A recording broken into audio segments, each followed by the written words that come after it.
but Yeah. no. Okay, do you, is there any reason that you were so angry at your mother and your sister? I don't know. I wasn't. It's weird. I wasn't even really angry with them. It just kind of happened. I've been kind of planning on killing for a while now. The two of them, or just anybody? Pretty much anybody. Why? I don't know. I don't really like people's kind of attitude. Right. I think they're very like, you know, emotional. I don't know, verbally rude to each other and stuff like that. Right. And I don't know. It's okay. It's just my family. I don't know. They're just kind of really.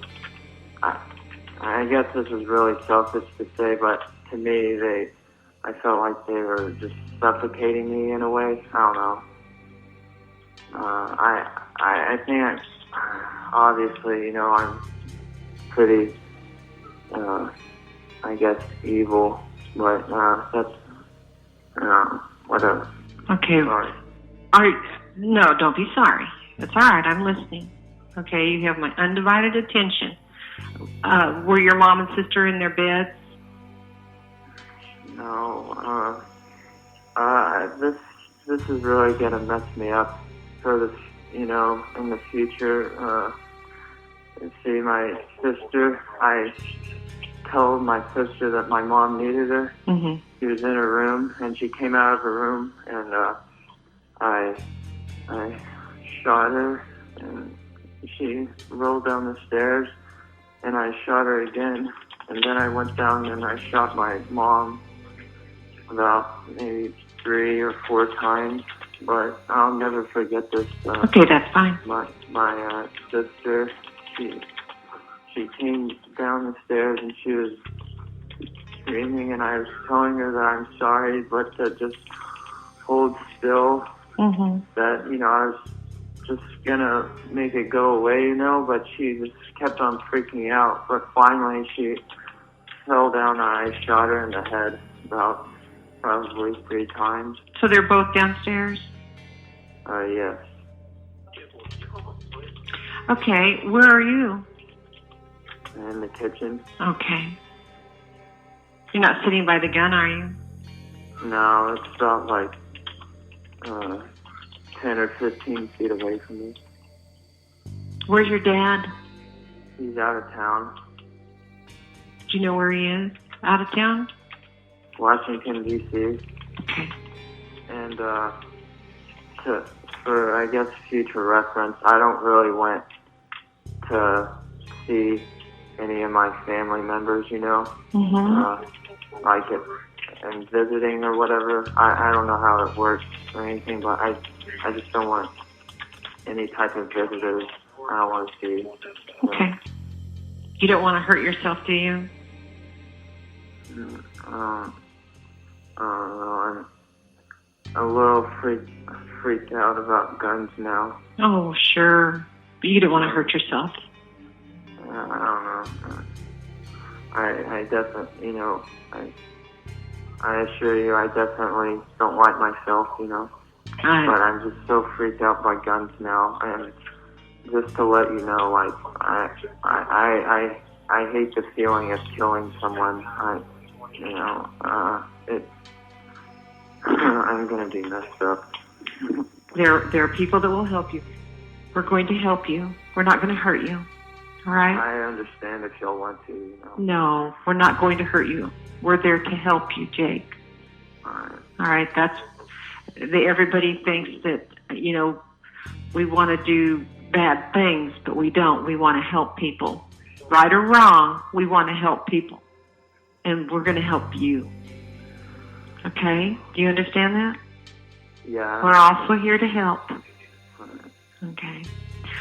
I'm going to stay on the phone with you, though, and talk with you. That's okay. And you can talk to me. I'll listen. Is there anything you want to talk about? Are you okay, Jake? I'm just thinking about my sister. Yeah. How old is she? She's 15. 15? Yeah. She was, I don't know. She had a really sweet side, but she's kind of racist and I don't know, kind of rude to me sometimes. I guess. Yeah. Oh man. You'll be all right, Jake. Okay, you'll be all right. I'm like really worried about like nightmares and stuff like that. Are there any type of medication for that and stuff? Well, I think there is. I don't know. I'm not a doctor, but the justice system, and I'm sure your family will get you the support you need. I don't mean to sound like a wimp or anything, but this is wow. I've never done anything violent in my whole life, You don't sound like a violent person. No, you don't. But there, help will be provided for you, medical and psychological. That'll be provided to you, okay? All right. So you don't have to worry about that right now. Take deep breaths for me, okay? You're doing fine. In through your nose and out through your mouth, so you don't hyperventilate, okay? All right. And that'll slow down your heart rate, too. I'm sure it's just jumping all over in your chest. There you go. A couple more.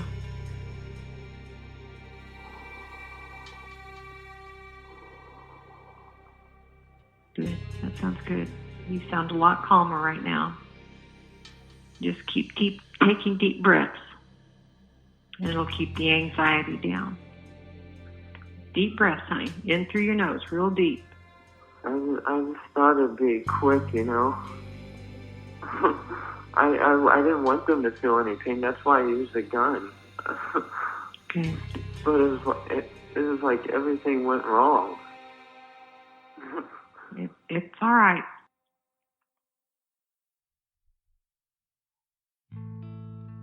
Parker County Sheriff's deputies arrived on scene and Jake surrendered peacefully. He was charged with capital murder and held without bond. Texas didn't have first-degree and second-degree murder like many of us are used to. Instead, they recognized capital murder, manslaughter, and criminally negligent homicide. The difference between capital murder and murder is the sentence. Jake was facing a possible sentence of the death penalty or life without the possibility of parole. In January 2013, a hearing was held where the defense attempted to have the capital removed from the murder charge but were unsuccessful. At the same time, the judge refused to seal Jake's written statement from the public and instead released it. As Jake's trial loomed, the state found themselves with a dilemma. The punishment he faced for the capital murder charges had just been deemed unconstitutional by the United States Supreme Court, as we've covered on this show before. The trial had been scheduled to begin on July 22, 2013. The judge had failed to determine if the trial could begin if no sentence was available. The state could have chosen to lessen the charges, but that also lessened the punishment, a risk they weren't willing to take in this situation. They couldn't have Jake Evans back on the street in 5 years. As time marched on, Jake's mental competency came into question. As it turned out, the defense team's forensic psychologist determined that the teen was incompetent to even stand trial. Even his attorney saw signs that made him agree, and on September 12, 2014, Jake's court-appointed attorney, Larry Moore, requested that a jury be convened to figure it out. He also filed a motion to eventually present evidence of temporary insanity should the case ever reach trial. The judge instead appointed an independent forensic psychologist, Dr. Jim Womack, who evaluated Jake on September 18, 2014, and agreed. He was returned to the maximum security North Texas State Hospital, committed for at least 120 days as an attempt to return him to mental competency. When and if they could, the trial would go on. He remained in the psychiatric hospital for the next 6 months, and the court was notified on April 20th, 2015, that Jake Evans, by then just weeks from turning 20 years old, had fully regained mental competency. 10 days later, Jake Evans pleaded guilty to 2 counts of murder, accepting a plea deal okayed by 11 family members, including his father, surviving sisters Emily and Audrey, aunts, uncle, and both sets of grandparents. The family members released a statement they signed which read, "The undersigned family members of Jacob Jake Evans, Jami Evans, and Mallory Evans appreciate the state's plea bargain offer of 45 years on 2 counts of murder to run concurrently as the disposition of this case. We feel that this is a fair plea bargain under all circumstances, even though our family would support a lesser sentence than 45 years if it was possible to do so in this case. The family realizes that Jake will have to serve at least half of the assessed time before he becomes eligible for parole. We are unanimous in our support of Jake's decision to plead guilty and be assessed 45 years by the judge, rather than have a capital murder trial. None of us want Jake and our family to be subjected to a capital murder trial, which we feel would not be in his or our family's best interests. We wish to close this chapter of our lives in order to continue healing as a family." Jacob Ryan Evans received 2 45-year sentences and will be eligible for parole after serving 22 and a half years. In late 2037, when he is 42 years old.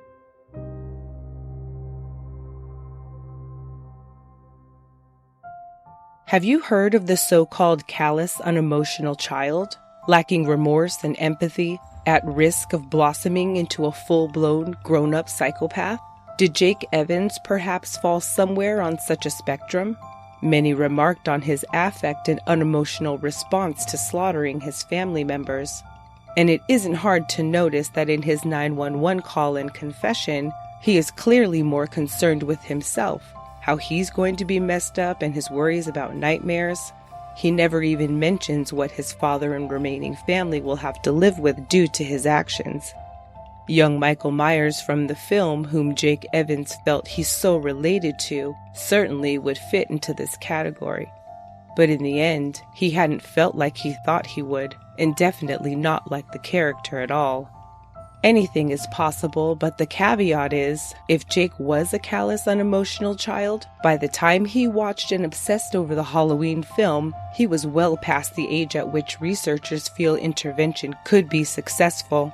It's a burgeoning and controversial field, but at least experts are trying to find a real way to help some of these murderous minors. The final passage of Jake's confession reads, quote, "When I look at people, especially teenagers, I see them as being very cruel to one another emotionally. It seems that their favorite hobby is picking on someone else. The people who are racist, bullies, and who are full of themselves are really the evil ones. And it amazes me because those 3 qualities are extremely common today. I was very sad because I felt like my whole family was becoming who I hate. I know now that I'm done with killing. It's the most dreadful and terrifying thing I will ever experience, and what happened last night will haunt me forever." As always, thanks for joining me once again. Please stay tuned for a promo from the Devil We Know podcast hosted by Aaron, and catch me on the Robin Slim Show live Wednesday, October 30th. Minisode number 1 will be in your feeds tomorrow. But until then, lovelies, don't be scared.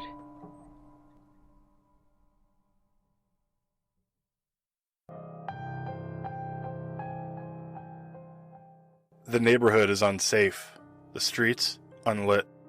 While others sleep soundly, you lie awake because you know the truth. You know that, no matter where you go, there's always a chance that a monster is in your midst. The darkness that runs deep within our own veins, the evil found in even the sweetest of souls, sometimes comes to light. And when it does, the result is a person that takes on that evil, that wears it proudly, and becomes part of the darkness itself. I am Aaron from Devil We Know podcast. And on our true crime show, we dive into the scariest corners of our past and present to reveal the devil we know. A father, a mother, a brother,